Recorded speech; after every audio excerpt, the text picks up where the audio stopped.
Obrigado, Pedro, pelas palavras, obrigado pelas vossas orações. Vai ser bom saber que vamos ter tantas pessoas a orar por nós ao começarmos esta aventura. Nós na semana passada, está a fazer 2 semanas agora, estivemos lá em Itália com o André numa conferência com igrejas de vários pontos de Itália e foi um tempo muito bom de vermos diferentes igrejas a juntarem-se, uma coisa que é relativamente rara em Itália. Precisamos ver mais essa união entre as diferentes igrejas para verem esse propósito de Jesus a ser o rei daquela nação. Graças a Deus estivemos a ouvir, não é? Aquilo que Deus já está a fazer aqui em Portugal, é incrível nos últimos anos, não é? Como Deus tem abençoado, como temos crescido, como temos visto salvação, como temos visto batismos. Queremos ver isto acontecer aqui em Portugal, em Espanha, em Itália, por esta Europa fora, no Brasil, na Índia, não é? Em todos estes sítios onde nós temos irmãos e amigos, não é? Nós queremos ver o reino de Jesus avançar em todo o mundo, mas onde nós temos este relacionamento, não é? E vocês agora vão ter amigos e irmãos, espero eu, ali em Itália, não é? Nós vamos estar nós lá. Contamos convosco, a orar por esta nação de Itália. Estamos juntos. Como o Pedro disse, vamos continuar, não é, aqui o tema sobre a vida de Moisés, não é? E temos um tema muito, muito importante. Eu diria que talvez seja até o tema mais marcante. Se fores judeu, se fosse um israelita, isto provavelmente era a coisa mais importante até sobre a tua identidade, sobre quem tu eras. Aquele momento em que o povo de Deus é liberto, não é, da escravidão no Egito e Deus institui a Páscoa. Então hoje eu quero falar sobre 2 coisas. Uma é sobre o sangue, okay? Vamos falar sobre o sangue, e outra sobre o caminho. Sangue, se estás na igreja há algum tempo, já é normal ouvir falar de sangue. O sangue de Jesus. O sangue de Jesus tem poder. Não é? Eu já fui lavado no sangue de Jesus. O sangue de Jesus nos purifica de todo o pecado. Há poder no sangue de Jesus. Não é? E para nós já se tornou uma coisa normal, não é? Mas se calhar alguém que está de fora ouvir falar disto, não é? Fala de sangue, não é? O sangue é uma coisa tão estranha. Temos aqui pessoas que trabalham na área da saúde, não é? Aqui a Renata, uma enfermeira, não é? Ela já está habituada a ver sangue, não há problema. Mas alguns de nós, às vezes, a olhar para o sangue, ficamos assim, a minha esposa segue assim um bocado. É porque o sangue é aquela imagem que, ao mesmo tempo, é uma figura de vida, ao mesmo tempo de morte. Não é? O sangue a correr nas nossas veias é vida. Nós precisamos de sangue a correr nas nossas veias para viver. Ao mesmo tempo, quando vemos sangue derramado, normalmente é sinal que alguma coisa não correu bem, não é? Se o sangue está fora do nosso corpo, é sinal que podemos estar em perigo. Alguém que fica a sangrar durante muito tempo, não é? Provavelmente o que vai acontecer é que vai perder a sua vida. Por isso, o sangue tem esta dupla imagem, não é? Mas para nós que somos cristãos, nós dizemos que o sangue de Jesus nos livra do pecado, nos salva, nos limpa. Lembram-se daquele coro antigo, quando eu estava a preparar, lembrei-me disso. Teu sangue garante a vitória, Jesus. Garante, vamos cantar. Teu sangue garante a vitória, Jesus. Garante a vitória. Eu fui comprado por um preço muito grande. Esse preço foi o sangue derramado na cruz. Eu fui comprado por um preço muito grande. Esse preço foi o sangue de Jesus. Poderoso, não é? Então, mas para alguém que não conhece a história, não tenha lido a Bíblia, isto não faz qualquer sentido, não é? E aqueles israelitas, aquilo que nós vamos ver, aqueles sem saber, eles estavam a ser salvos pelo sangue de Jesus. O Cordeiro que foi morto desde antes da fundação do mundo já estava a preparar um caminho para o seu povo.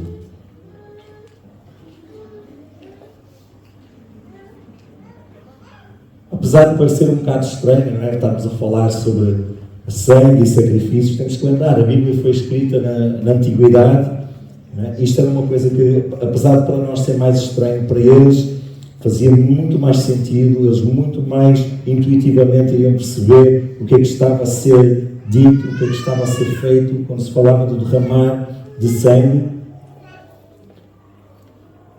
E por isso, ao lermos esta passagem em Êxodo 11, nós vamos estar a falar sobre a morte. O primeiro capítulo é bastante mais pequenino, sobre a morte dos primogênitos.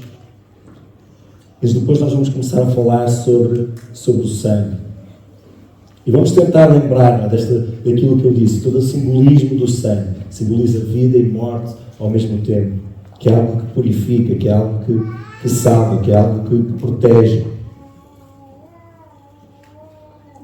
Então, versículo 1 do capítulo 11. Disse então o Senhor a Moisés: enviarei ainda mais uma praga sobre o Faraó e sobre o Egito. Somente depois desta ele os deixará sair daqui e até os expulsará totalmente. Diga ao povo, tanto aos homens como às mulheres, que peçam aos seus vizinhos objetos de prata e de ouro. O Senhor tornou os egípcios favoráveis ao povo, e o próprio Moisés era tido em alta estima no Egito, pelos conselheiros do Faraó e pelo povo. Disse, pois, Moisés ao Faraó: assim diz o Senhor, por volta da meia-noite passarei por todo o Egito. Todos os primogênitos do Egito morrerão, desde o filho mais velho do Faraó, herdeiro do trono, até o filho mais velho da escrava que trabalha no moinho, e também todas as primeiras crias do gado. Haverá grande pranto em todo o Egito, como nunca houve antes, nem jamais haverá. Entre os israelitas, porém, nem sequer um cão latirá contra homem ou animal. Então vocês saberão que o Senhor faz distinção entre o Egito e Israel. Todos esses seus conselheiros virão a mim e se ajoelharão diante de mim, suplicando: saiam você e todo o povo que o segue, só então eu sairei. E com grande ira Moisés saiu da presença do Faraó. O Senhor tinha dito a Moisés: o Faraó não dará ouvidos a vocês, a fim de que os meus prodígios se multipliquem no Egito. Moisés e Arão realizaram todos esses prodígios diante do Faraó, mas o Senhor endureceu o coração. Ele não quis deixar os israelitas saírem do país. Agora, à primeira vista, olhar uma história assim, podemos pensar um bocado duro, não é? Da parte de Deus, uma praga tão terrível. Mas quando nós lembramos aquilo que o Faraó fez no início, lembram-se? O que é que o Faraó tinha ordenado que fosse feito? Que matar os bebés, não é? Homens. Se nascessem, ele tinha dado ordens, não é? Às parteiras: se vocês virem que é menino, não é? Morte.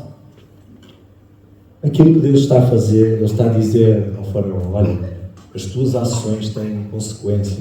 Esta é a justa punição por aquilo que tu fizeste. E nós vemos, não é, que lemos aqui no versículo 10 que Deus endureceu o coração do Faraó.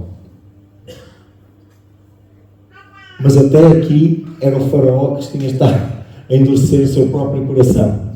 Não é? Deus simplesmente entrega o Faraó aos seus próprios desejos e diz: não, agora se é isso que tu queres, ok, vais ter o coração endurecido.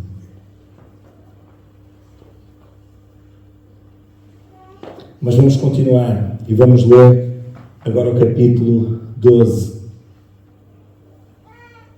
que é provavelmente dos capítulos, como eu disse, mais importantes para a história do israelita. E como nós vamos ver, isto é importante para nós também, que é a instituição da Páscoa.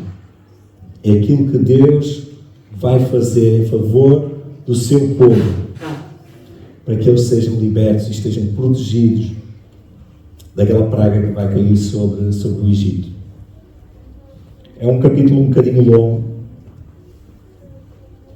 Vou tentar ler de forma rápida. Vocês já perceberam que a minha voz está a começar a falhar um bocadinho.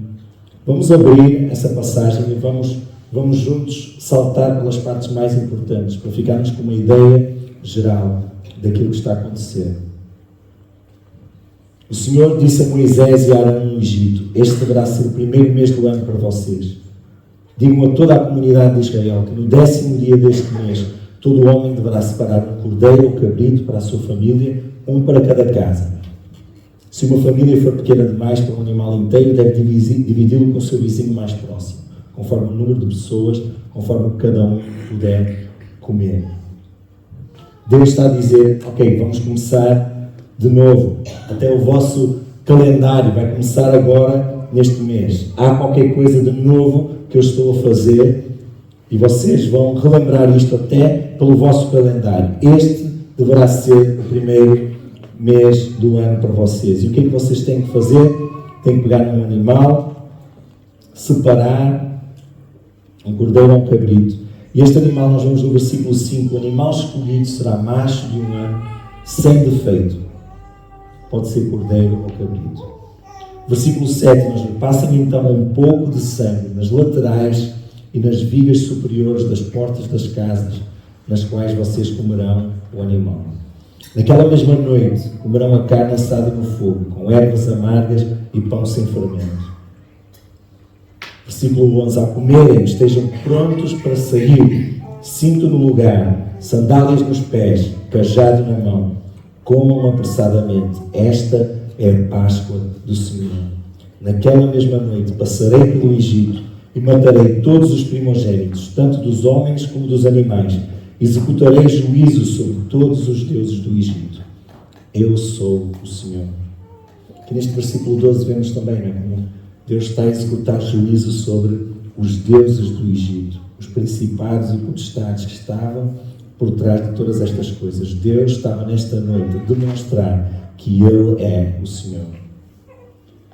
Versículo 13. O sangue será um sinal para indicar as casas em que vocês estiverem. Quando eu vir o sangue, passarei adiante. A praga de destruição não os atingirá quando eu ferir o Egito. Este dia será um memorial que vocês e todos os seus descendentes celebrarão como festa ao Senhor. Celebrem-no como decreto perpétuo. Este dia será um memorial. Vocês lembrem-se deste dia. Façam isto vez após vez. Celebrem-no como decreto perpétuo. Até hoje, os judeus celebram a Páscoa e seguem estas indicações e recontam esta história vez após vez, para nunca mais se esquecerem daquilo que Deus fez por eles. Mesmo que alguns já considerem só como uma tradição, só como parte da religião, que nem tenham certeza se isto aconteceu ou não, mas a verdade é que até hoje esta história é contada e o nome de Deus é exaltado. Eles deviam comer pão sem fermento. Há uma série de regras que eles têm que ter cuidado para seguir. Eles só podem preparar a comida para todos, não podem fazer outro tipo de trabalho. Eles devem celebrar esta festa dos pães sem fermento, que simbolizava um pão que não está manchado, não está contaminado, e ao mesmo tempo significa um pão comido apressadamente, não teve tempo sequer de fermentar, de crescer. Versículo 21, Moisés convocou todas as autoridades de Israel e lhes disse: escolham um cordeiro ou cabrito para cada família, sacrifiquem-no para celebrar a Páscoa. Molhem um feixe de sopo no sangue que estiver na bacia e passem o sangue na viga superior e nas laterais das portas. Nenhum de vocês poderá sair de casa até o amanhecer. Quando o Senhor passar pela terra para matar os egípcios, verá o sangue na viga superior e nas laterais da porta e passará sobre aquela porta. Não permitirá que o destruidor entre na casa de vocês para matá-los.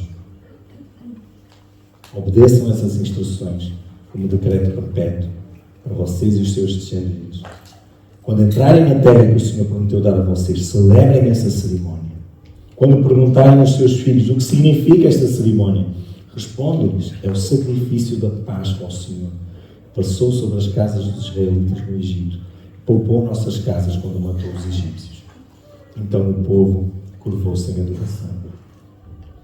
O povo então faz aquilo que o Senhor ordenou a Moisés e Arão, E por volta da meia-noite, no versículo 29, o Senhor matou todos os primogênitos do Egito, desde o filho mais velho do faraó, herdeiro do trono, até o filho mais velho do prisioneiro que estava no calabouço, e também todas as primeiras crias do gado. Houve grande pranto no Egito, não havia casa que não tivesse um morto. E o faraó finalmente desiste e diz: saiam imediatamente do meio do meu povo, vocês os israelitas, vão prestar culto ao Senhor como vocês queriam. Levem os rebanhos, abençoem a mim também. Eles pressionaram: vão embora, vão embora. Eles levaram aquilo que tinham. O povo egípcio ofereceu-lhes coisas para eles levar. Tudo aquilo que eles pediam, eles lhes davam. E assim eles despojaram os egípcios. Grande multidão de estrangeiros, no versículo 38 nós vemos, seguiu com eles, além de rebanhos, tanto de bois como de ovelhas e cabras. Não foram só os hebreus, não é, que saíram dali. Muitos que decidiram começar a confiar no Senhor, juntaram-se a eles. No dia em que se completaram 430 anos de escravidão, todos os exércitos do Senhor saíram do Egito.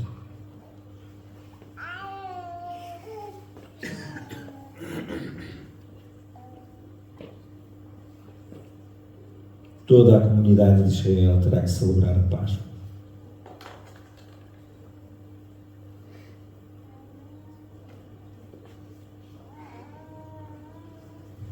Eu não sei se na semana passada vocês estiveram a estudar as outras pragas, mais ou menos, passaram um bocadinho.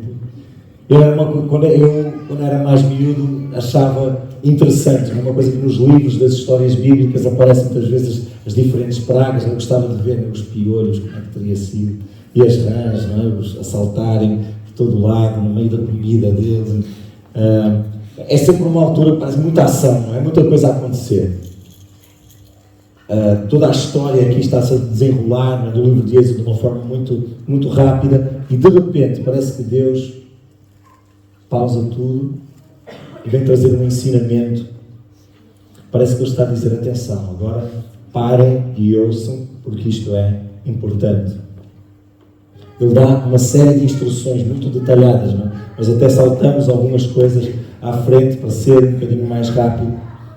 Mas era muito detalhado aquilo que eles precisavam fazer, quem poderia comer e quem não poderia, como é que eles tinham que fazer estas coisas todas. Deus está interessado em que nós pausemos para lembrar, pausemos para pensar naquilo que está a acontecer. Os israelitas tinham que parar, respirar, perceber, interiorizar aquilo que estava a acontecer. E eu acho incrível que este ritual que Deus dá é uma refeição. Não é só porque eu gosto de comer, mas está cheio de simbolismo, não é? Porquê que é uma refeição?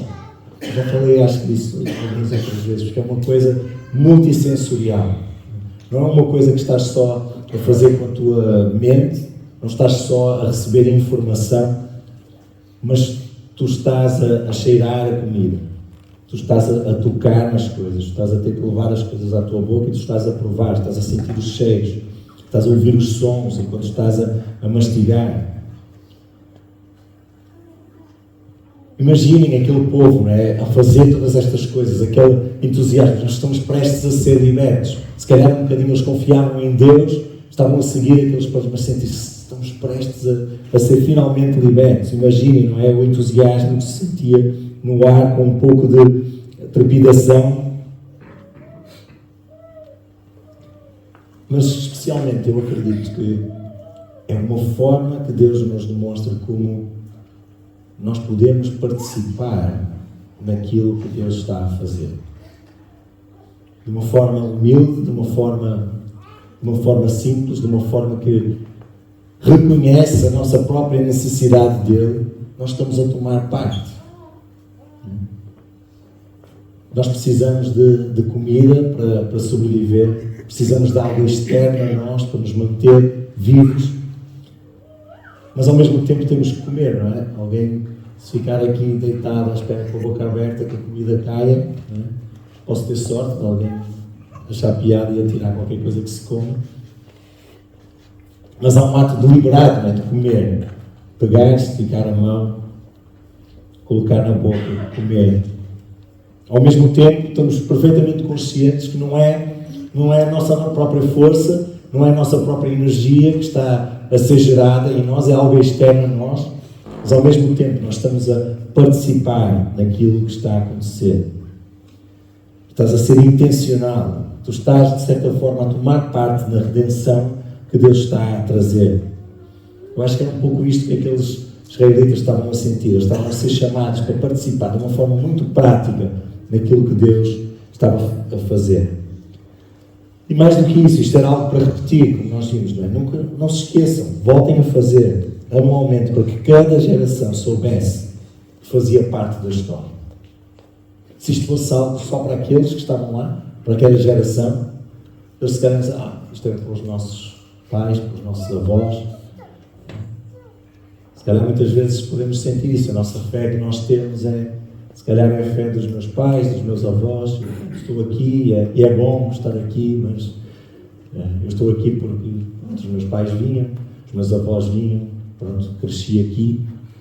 Mas acho que há um desafio nisto, não é? Deus está a desafiar a cada um de nós, estava a desafiar aqueles israelitas ali, desafiamos a cada um de nós a participar ativamente na fé que tu tens. Tu estás aqui hoje, tu podes dar um passo intencional. Nós vamos fazer isso daqui a pouco. Vamos estar, eu quero tomar posse, eu quero fazer parte daquilo que tu estás a fazer, Deus. Tu és parte desta história também. Então nós vemos que há qualquer coisa nova a acontecer, o próprio calendário de Deus muda, Deus está a fazer tipo um reset, está a cumprir a promessa que Ele tinha feito a Abraão. Mas mais do que isso, Deus está-se a revelar ao seu povo de uma forma completamente nova. Ele já se tinha revelado de muitas formas, não é? Abraão e outros, mas Ele agora estava a ser super prático e Ele agora ia ser o Deus que os livra, que os salva. A palavra no original, Passak, do hebraico, significa passar por cima, e nós vemos que esta é a tradução aqui usada, mas em outras partes da Bíblia também há uma outra tradução que é igualmente utilizada, que é também a proteção. Colocar-se por cima para proteger. Não necessariamente só passar por cima, mas também estar por cima a proteger.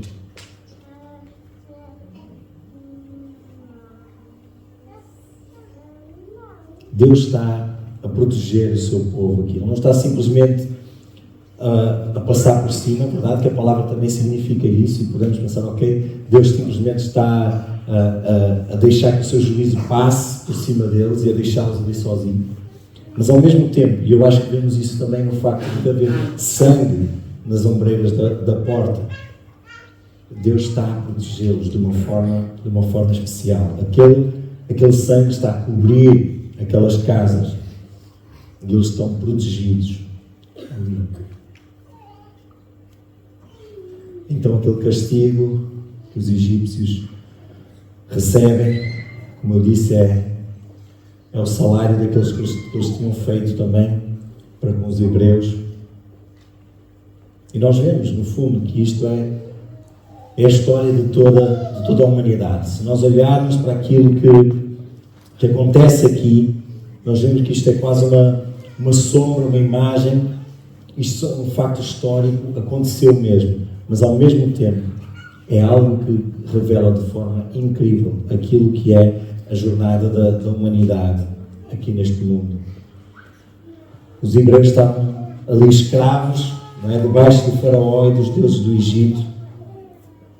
E nós, sem Deus, somos escravos do pecado. Estamos debaixo da autoridade do diabo, dos principados e potestades, presos, escravos, sem podermos fazer nada por nós mesmos.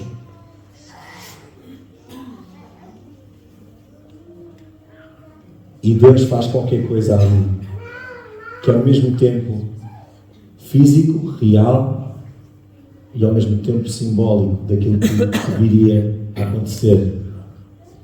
Ninguém tem dúvidas ao ler esta história, que aquele povo foi mesmo salvo por Deus. Fisicamente, Deus poupou-os naquela noite e liderou-os para fora do Egito. Mas ao mesmo tempo nós vemos que isto é uma imagem incrível daquilo que Deus iria fazer a toda a humanidade. Todos aqueles que confiassem no sangue do Cordeiro. Todos aqueles que confiassem em Jesus para a salvação dos seus pecados. Então ali a salvação, falamos que Deus trouxe salvação para os hebreus. E essa salvação foi física, foi literalmente poupou-os da morte. Não é? Eles não iriam morrer naquela noite, eles deixaram de ser escravos naquela noite. Mas ao mesmo tempo há uma realidade espiritual. A salvação é espiritual. Há algo que acontece pela fé. Não é? E no nosso espírito somos ligados a Deus e aquilo que Ele está a fazer.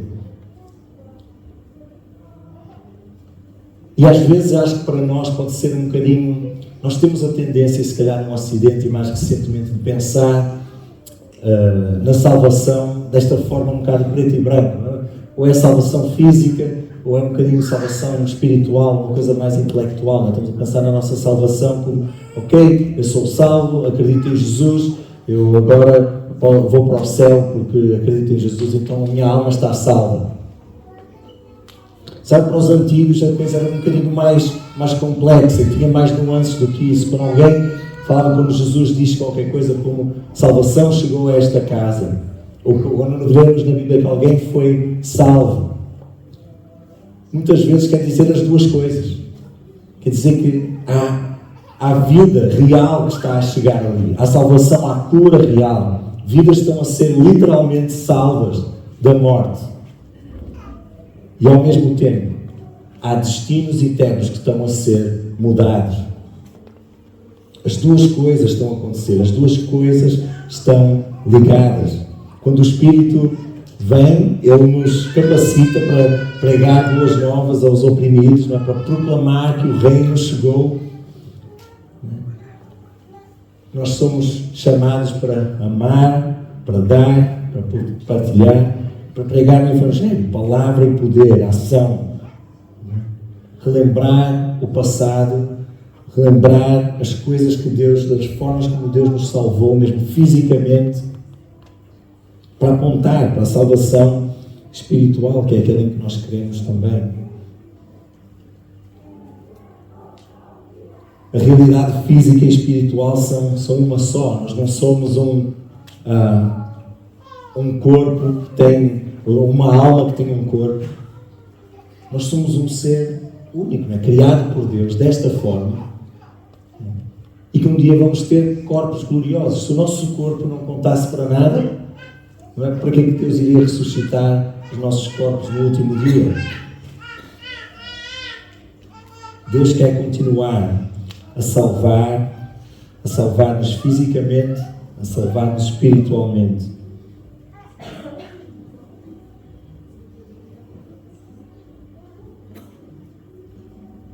Agora, quem é que tu dirias que tu és nesta história? Só uma pequena provocação.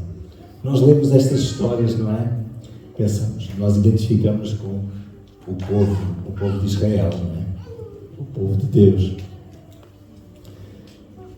Aqueles que estão a ser libertos.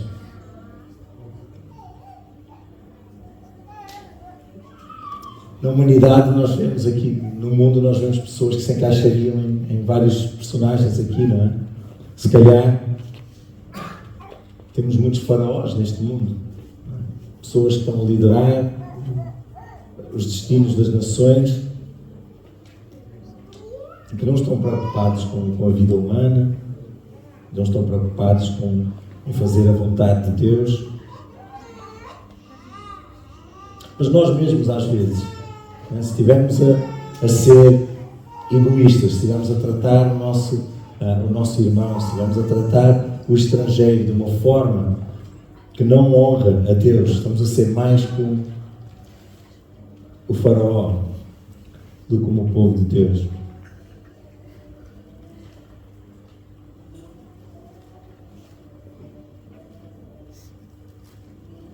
Nós vemos na própria Bíblia, não é? Este povo, que é liberto, começa a fazer as coisas da sua própria forma. E vários personagens a seguir a isto começam a agir como o faraó, apesar de serem o povo de Deus. Começam a tomar decisões erradas, a fazer asneiras. E mais uma vez, mas eles constantemente a lembrarem-se da salvação de Deus, daquele sangue derramado, aquele sangue que traz vida, aquele sangue que protege. Estavam a olhar para um futuro onde a salvação seria completa. Mas o faraó endureceu o coração dele, apesar de tantas coisas que ele estava a ver. Não é? Se Deus está a falar contigo, deixa-o falar.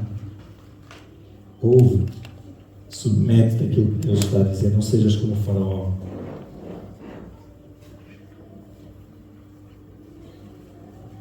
Deixa que Deus fale contigo.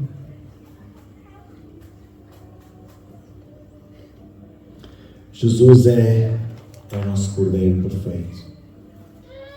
Aquele Cordeiro que ali foi morto naquela noite para que o sangue pudesse ser espalhado nas ombreiras das portas, era só uma imagem, uma sombra daquilo que Jesus viria a fazer.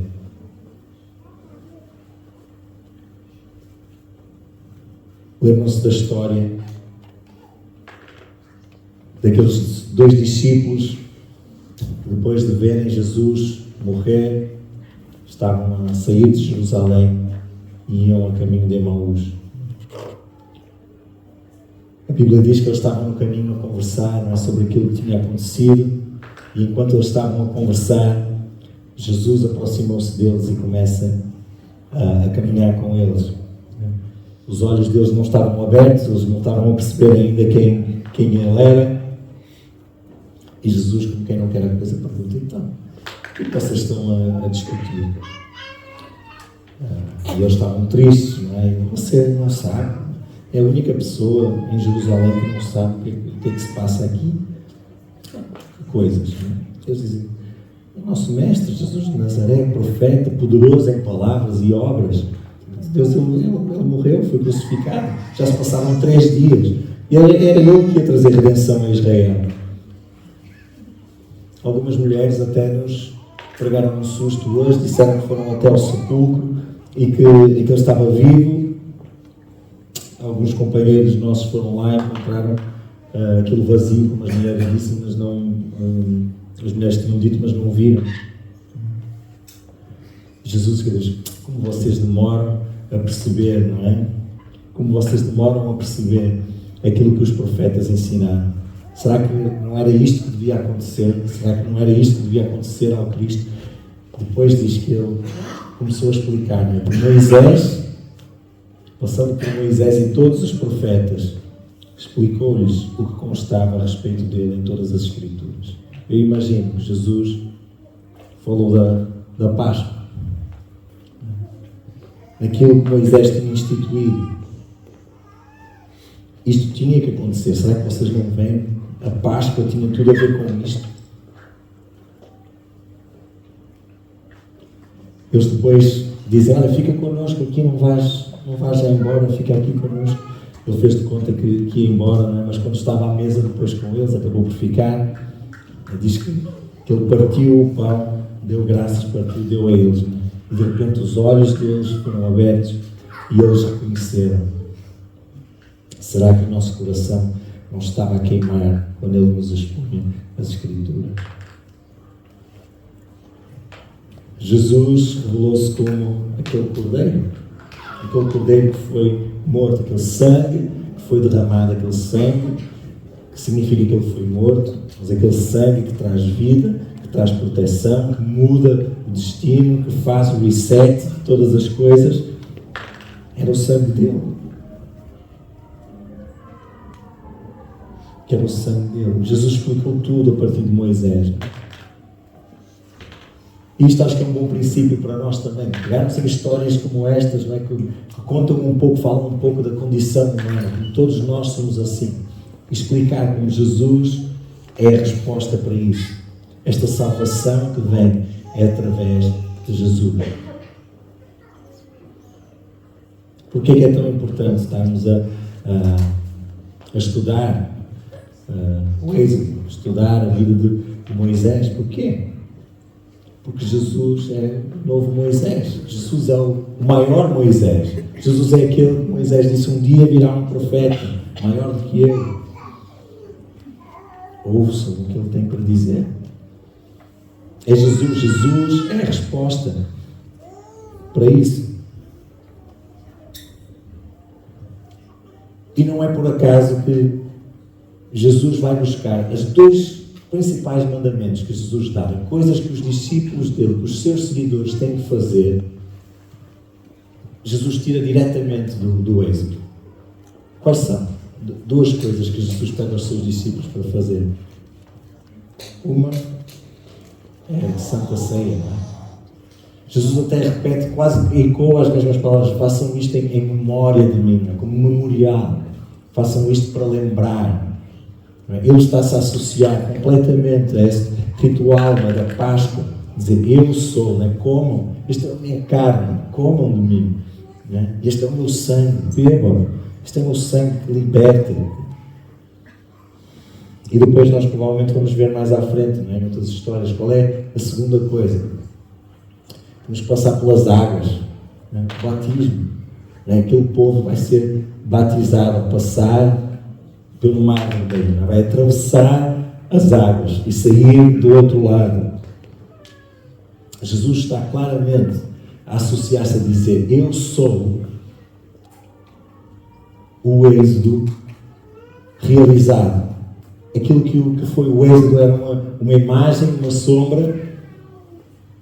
Eu sou a realização disto. Eu sou o cumprimento disto. A verdadeira salvação está em mim. Agora, nestas duas coisas, como eu disse, para terminar, nós somos chamados para participar de forma humilde. Quando comemos qualquer coisa, sabemos que não trazemos nada na nossa própria força, em nós mesmos, mas ao mesmo tempo estamos nós a esticar a mão e a tomar posse e participar. Quando somos batizados, temos que literalmente nos deixar cair para trás, não é? Confiando que alguém vai segurar em nós e trazer-nos de volta para cima. Mas ao mesmo tempo temos que ser nós a dar esse passo.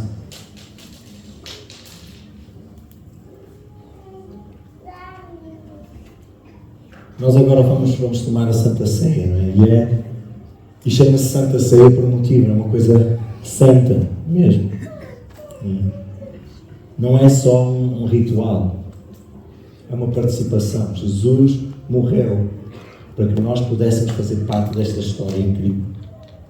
Pela fé em Jesus e aquilo que Ele fez, nós fazemos parte desta história incrível que estivemos a ler hoje. É como se nós tivéssemos estado lá, fomos literalmente salvos da morte pelo sangue de Jesus. E agora vamos estar a relembrar isso, vamos estar a participar nisto.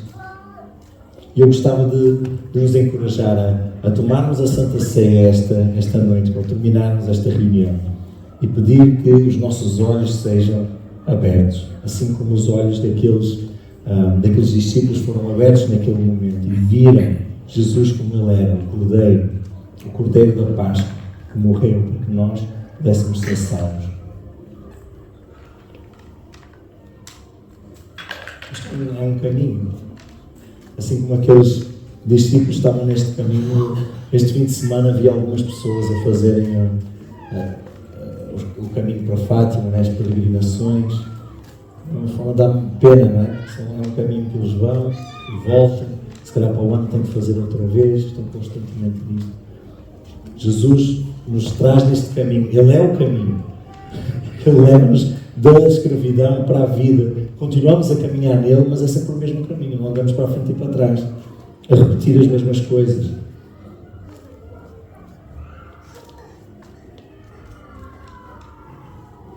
Pede então que os teus olhos sejam abertos, para que a história do Êxodo faça sentido para ti hoje. Finalmente, o conceito do sangue de Jesus que nos salva, que nos limpa, que faça sentir que está tudo ligado, que isto é simbólico, sim, mas ao mesmo tempo uma participação real naquilo que Jesus fez por nós. Esta realidade do Cordeiro que foi morto antes da criação do mundo, e tu és chamado a participar nisto. Eu podia terminar e dar mais uns pontos aqui para pormos em prática esta semana, mas eu só tenho um ponto na realidade. Ora para que tenhas os olhos abertos esta semana. Vamos ter muitas oportunidades de estar a fazer jejum e oração esta semana. Ora para que os teus olhos sejam abertos, para tu veres esta realidade de quem Jesus é. Tu olhes à tua volta e vejas, né, pessoas que são como aqueles escravos ali no Egito, né? Pessoas que neste momento não são ainda parte da família de Deus, mas que podem vir a ser, quem sabe, para que os teus olhos sejam abertos física e espiritualmente. E participa. Toma ação. Não deixes que a tua fé seja uma coisa só mental, que seja uma coisa só de vir e assistir. Participa de forma humilde, sabendo que tu não podes fazer nada por ti mesmo, nas tuas próprias forças. Mas que ao tomares, estenderes a tua mão agora e tomares o vinho, tomares o pão, estás a participar na maior história de toda a humanidade. Amém?